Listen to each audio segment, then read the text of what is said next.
guys, welcome to the new moon in Gemini, and happy Father's Day to all the baby daddies out there, okay? So I just wanted to say, it's funny that this is Gemini and we're always dealing with the twins, and the twins can show up in different ways. Like, have you ever met a Gemini and you're like, I can't fucking stand Geminis, but then you meet other Geminis, you're like, I love them, I go hard for them. That's because Gemini energy is about the twins. It's masculine and feminine, but it also can take on different characteristics. So what does this mean for you? How I interpret Gemini energy is the twins, right? We have literally, I'm wearing Gon and Killua if you watch anime, which is so hilarious. They're two different types of energies. So instead of thinking like two-faced or like what you hear on social media about Gemini, let's apply it to right now. So Gemini is ruled by the planet Mercury. And so how I look at the twins is one of the twins, one of your energies is always going to be absorbing. It's going to be absorbing the world around you, right? It takes in an energy, which is feminine. The masculine energy is putting out. Kind of like, so the energy comes in and we absorb energy and then we kind of calculate it, which is communication, how we communicate, how we process, how we think. It's very Gemini. Gemini is ruled by Mercury. That's all about your mindset. And then what we put out is the masculine energy. But for some people, what they put out could be passive aggressive. What they put out could be aggressive. What they put out could be smooth communication. So this moon is really encouraging us to have those two sides of yourself, those two twins, be in harmony, be in sync with each other. Because have you ever had a moment where you're like, I want to cuss this mother effer out, but then you're like, oh, I'm fine. That is a disconnect between the twins. Now, sometimes it's called for in situations where you're at work or there's a professional decorum and things like that. But for this moon, we're gonna do a reading to kind of see, a collective reading to see what those twin energies are and what's the energy that can bind them together to have a more fluid experience. So today I am using the Light Seers Tarot deck for those of you that are like interested. So we're gonna go over the energy that we're kind of absorbing right now in the collective. And we have the Six of Swords. Now, some of us might be considering walking away from something. You might be considering leaving something, moving.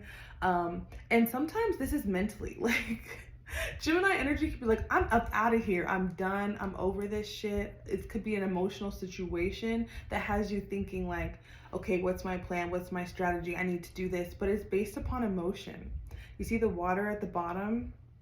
And some of us could be feeling isolated in our mindset, isolated in making this decision or moving away. And it's like, the intention is good. I haven't seen any of the other cards. The intention is good because it's wanting to get to a better place. It's wanting to get to a happier place. Like this energy right here, it's very root chakra. The root chakra is red. And red represents like the very bare minimum. So this could be financial situations, like I want to be in a better financial place. This could be, I want to live in a better situation. And this could be like, you're kind of split between, should I stay but there's something about the situation that you're in that needs to change. So whether it's physically, what I'm seeing right now, it's in the headspace, which is Gemini. Gemini's air energy. So the Six of Swords is an energy when we feel conflicted, but we know we need to move. So that's kind of the environment that is looking like you're absorbing right now. And what's being put out from that is the Four of Pentacles. So that makes a lot of sense. The Four of Pentacles, you see how she's holding on to her purse? This is like, okay, my finances are tight. My resources are limited. Even how I'm noticing her crown chakra with her hair is covered up and she's in a desert. Whenever we're seeing deserts, we're talking about the symbolism of a drought, the symbolism of things not being like an overflow or an abundance. So when you're putting the Six of Swords, the environment is like, I need to get out of the situation. I need to be in a better situation. And what you're doing right now, it looks like we're saving money. We're not spending as much. We're being frugal, or we're keeping things close to the chest. Maybe you're not telling everyone the moves that you're trying to make, the moves that you're contemplating making. And so to me, it seems very balanced. Like, it's not like, it makes sense why in the 3D, which is the physical world, everything we can touch, taste, smell, financially, physically, If you're in a relationship, this could be sometimes withholding sex or kind of withdrawing from a situation because you're not quite sure where you stand. But what I'm seeing here is like there's a calmness to this. There is a sadness for some. And I think for some people it's just disappointment, a slight disappointment. But Geminis are typically a happy energy, like a very light energy. It deals with the number 3. It deals with creativity. And so the affirmation that I have for you guys, whoever is watching this is for you. This affirmation is: restriction breeds creativity. That is a download that I got yesterday, and it applies to this reading. Restriction breeds creativity. And the thing is that when we're dealing, there's a lot of limitation coming up in this energy, and the limitation could be mental, and it's very mental, which is air, and it's very physical, which is earth. So it could be like feeling anxiety or the overthinking, being in your head a lot about a situation, a person, place, or thing, and just take it how it resonates. So what's the glue? Like what's gonna ground this energy? Because the thing is, I consider myself to be a spiritual alchemist, and an alchemist is a person who takes one energy and you can transmute it to another energy. So it's good and fine to know what the energy is, but how do we take it a step forward, which is kind of like, let's see what the glue is and what action steps we can take. Because what I'm seeing right here is that what you're doing makes sense with the environment that you're in. Let's see what the glue is. And it's so funny, this looks like balance. And it's so funny, I was talking about how Gemini represents the twins, the positive, not positive. Some people say positive and negative, but I say masculine and feminine. Masculine is represented by black. Feminine is represented by white. White is what you receive. Think about white being a chalkboard, okay? Think about a blank, visualize a blank chalkboard or a dry erase board that's white. There's nothing on it. That's feminine. What we put onto it is black, a black marker. That's masculine. So the white is always in the receptive mode. But if we have too much going on when we're trying to be in the receptive mode, sometimes we need to wipe it clean. So what I'm seeing here, you see how there's dice around her neck? This is the Wheel of Fortune. So this represents many, many cycles, many, many cycles. So right now, what I'm picking up is like the first thing that you want to do is meditate. And when I say meditate, meditate does not mean that you need to stand in this yoga pose like her. It doesn't even mean that you need to go outside, but you need to find your form of meditation. And the number one advice that I could give to you guys, because everyone that I read for and everyone in this moon group is intuitive on a level. And everyone's on their own level, in their own space, in their own story, on their own journey. So for me, I'm clairaudient dominant. There's clairvoyance, there's clairaudient. Look it up online. You could even take quizzes sometimes to see what your style of intuition is. There's clairsentient, and I'm not going to get into those definitions, but if you'd like me to do a video on that, I definitely would love to. But if you don't even know your style of clairvoyance, your style of intuition, it's going to be really hard to find this energy. It's going to be really hard to find the balance. Otherwise, you see there's dice around her neck. It's going to feel like everything's up to chance. And when we leave everything up to chance, up to fate, it's the energy of, it's the complete opposite of intentionality. It's the complete opposite of doing something intentionally. Now, that doesn't mean that we can control the outcome. It just means that we can control the input. So right now, since we can't really, even though we're in the receptive mode with this, we're not going to focus on the feminine energy, because the feminine energy is kind of what we're receiving. We're going to focus on our output. So we're going to combine these two cards. We have our masculine output card with the work, which is the intentionality card. Because we are spiritual alchemists, we're going to make sure that between now and the next 6 months, the balance is there, because we have the Wheel of Fortune, and the Wheel of Fortune is the energy of Jupiter, which is Sagittarius. Sagittarius is the opposite of Gemini, and that's in about 6 months from today. So 6 months from now will be the new moon in Sagittarius. So we're dealing with the opposite energy.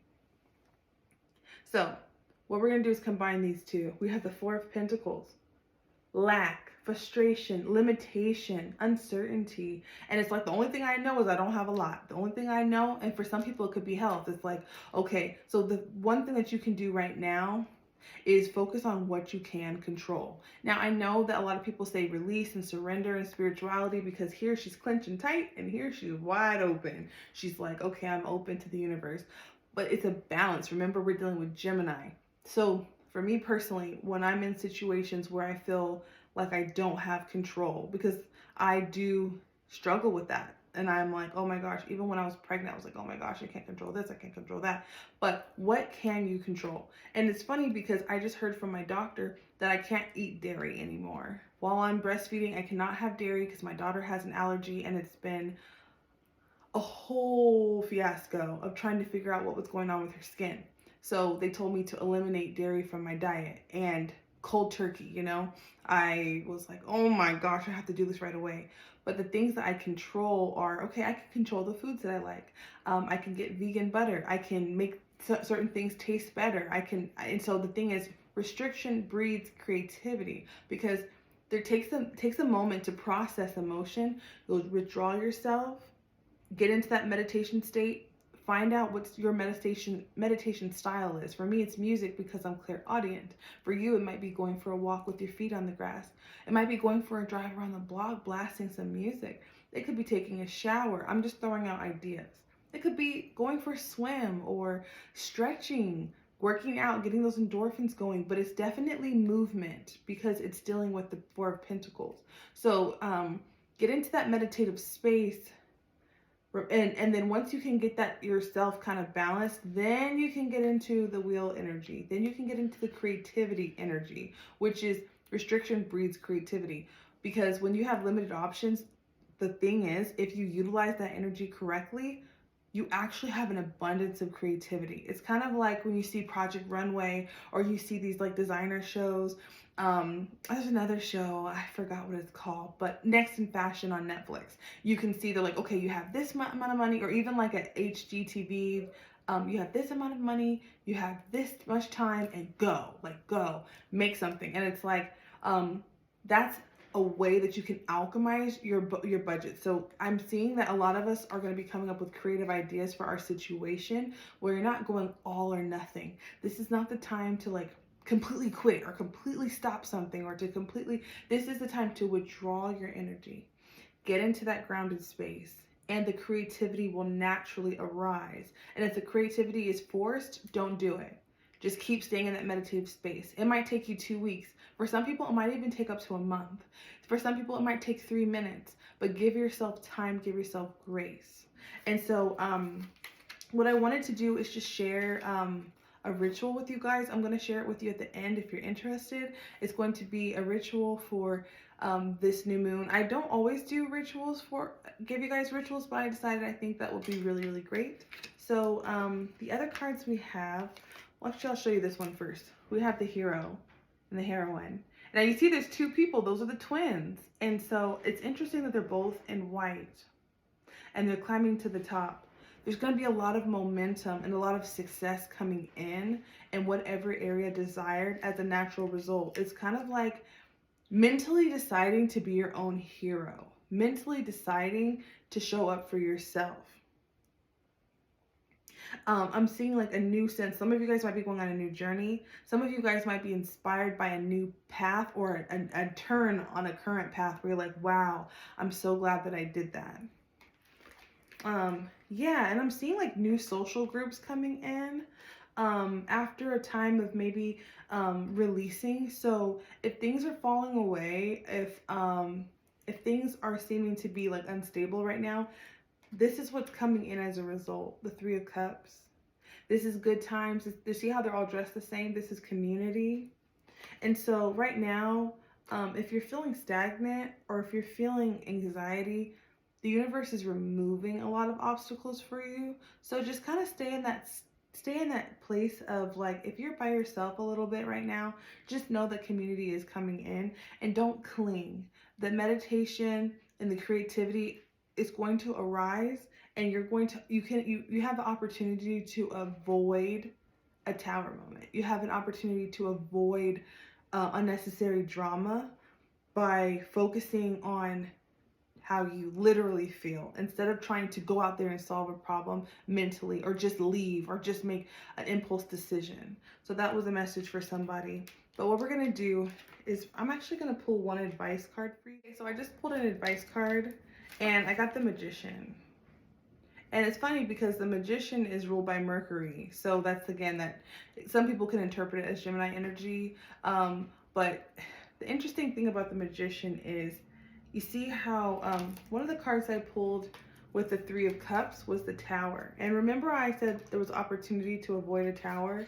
There's also the Nine of Swords. This is anxiety over a decision. This is anxiety over something that happened that felt like it was unfair or abrupt or just really alarming.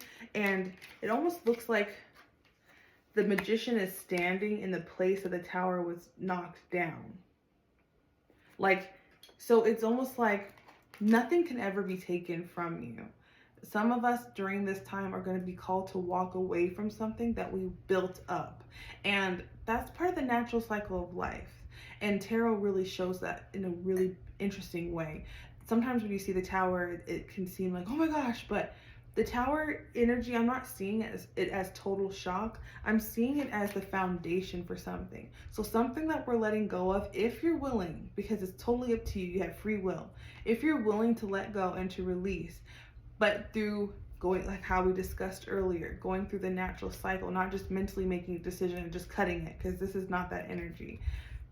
The Magician is represented by creativity. So once you allow yourself to go through that meditative process, find your own style of intuition, go into the process, spend time with yourself, the creativity is going to naturally arise. And creativity equals solutions. When we are creative, we're in that solution. So that's why you don't want to force creativity, because this is what creativity really looks like. He's got the wand in his hand. When we are creative, we are finding solutions, but in reality, solutions are really aligning with our frequency. So what we're going to do is we're going to do the energy work first instead of making an abrupt decision. Because I'm seeing if some of us make those abrupt decisions, it's going to be a tower moment and not for the good. So that was just some advice for this reading.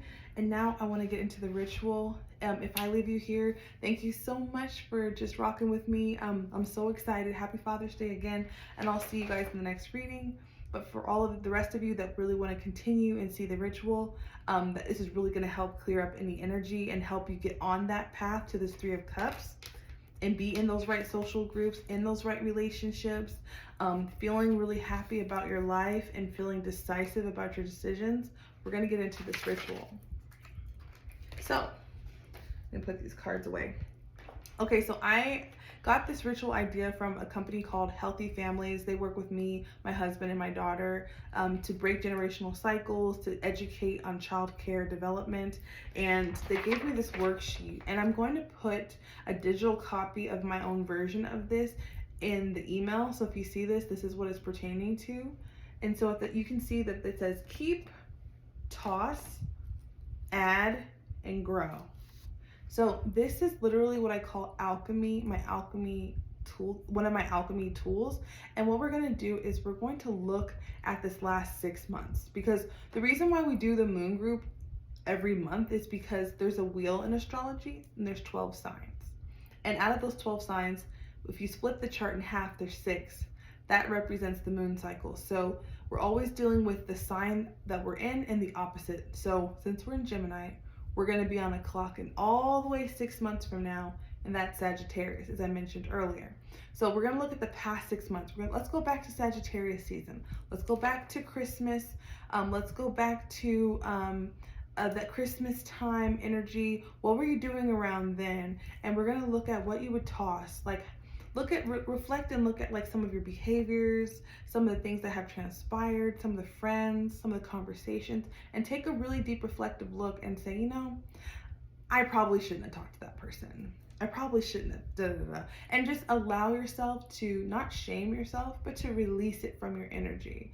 Then we're gonna go over to, I'm so sorry, that was for toss. So if you're gonna toss, you're gonna look back at the last 6 months and you're gonna toss anything that doesn't serve you. You're gonna toss behaviors that don't serve you. You can even write people's names down. And don't worry, I'm gonna have a digital copy of this inside of the email. But you're gonna toss the last 6 months. Just let it come naturally. You can even scribble if you want. Then we're going to have what are you going to keep. So out of the last 6 months, what would you like to keep? You know, maybe you started a new healthcare routine. Maybe you met some new friends. Maybe you changed your mindset. Maybe you heard some really cool affirmations. You get the point. So then we're going to go down to add. So we're going to look at what could you have added from the last 6 months? What would you have liked to have done in retrospect now that you've tossed and now that you've kept some things? What would you have liked to have added? Like, I would have liked to have worked out more. I would have liked to see this. I would have liked to do that, and blah, blah, blah. And then lastly, we have grow. And it's like, in the next 6 months from now, how would you like to grow? Write those intentions down. Keep this paper, and you can continue to do this exercise every full moon and every new moon. This is a timeless, wonderful instrument of change, and you can look back because there's power in speaking things. Because we're dealing with Gemini, we're dealing with blue energy. That's why I have a blue crystal on. Blue is the throat chakra. So you can wear blue, you can eat blue foods and fruits. But the most important thing during a Gemini or an air moon, which is Gemini moons, Libra moons, or Aquarius moons, is to write things down, because there's power in intention, and intention is writing something down. So you can put this in a time capsule, you can put a candle on top of it and burn it, you can fold it up, you can rip it up and put it in some, in the water or something, whatever you want to do. Get creative with it, because this is your story, this is your ritual. And this, just thank you for rocking with me. I'm gonna start sharing more rituals. Let me know if that's something that resonates with you, and I'll see you guys in the next video. Also, for those of you that are new, I have several different groups going on. I have Intentional Mamas, which is a free group on the Peanut app. I will link that down below. I also have a coffee membership, and that's where you guys can donate and support me. It really, really helps. I'm in the process of making an oracle deck with my sister, and so that funding will help me add to that deck and get that out to you guys pretty soon. And I also have a membership on the coffee page where if you pay, there's memberships between $3 to $11 a month. You get a discount on all of the readings. So every time you book, you won't pay the market rate for a session. And what else do I have? I also have Moon Group, and this one is free. So thank you guys so much for rocking with me. I'll see you guys in the next video.